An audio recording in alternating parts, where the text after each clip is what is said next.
Kes ini merupakan di mana kehilangan seorang panduan.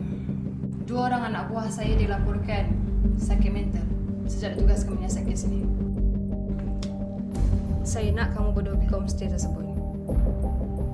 Wah! Cantik ke?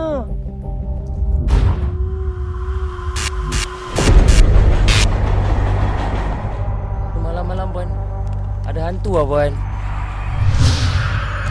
Marutlah mana ada hantu zaman-zaman sekarang ni.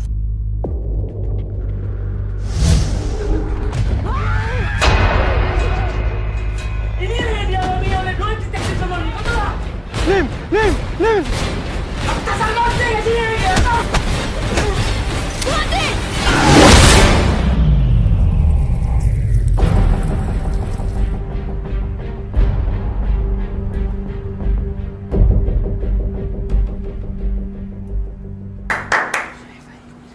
Senonoh sikit bangai.